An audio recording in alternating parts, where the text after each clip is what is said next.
అదిగోండి మా గణపతిని రెడీ చేస్తున్నాను, చూసారుగా. అదిగోండి చక్క బొట్లు అవి పెట్టి రెడీ చేస్తున్నాను. పాలవల్లి రెడీ అయిపోయింది, పాలవల్లి రెడీ అయిపోయింది కాబట్టి ఇదిగోండి బొట్టు పెట్టాలి కదా తండ్రికి.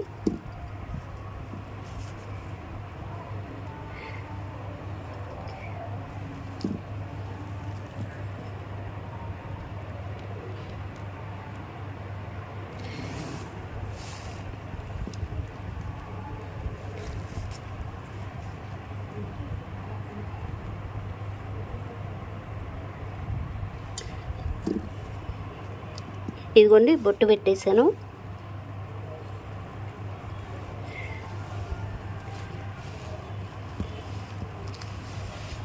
పువ్వులు కూడా పెట్టేద్దాము.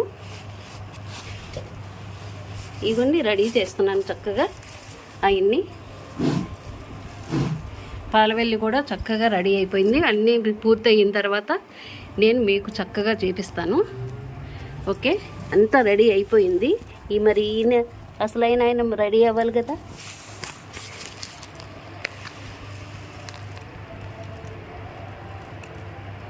ఇదిగోండి తామర పువ్వు అంటే ఎంతో ఇష్టం ఆయనకి.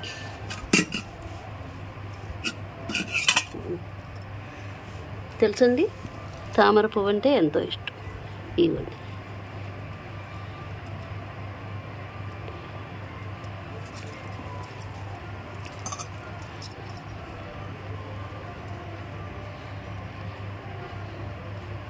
చూసారా, ఉండట్లేదు ఇది. అది గణేష ఉంచుకో. చూసారా, నేను అన్నీ రెడీ చేశాక మీకు చూపిస్తాను. బొట్టు అది పెట్టాను కదా.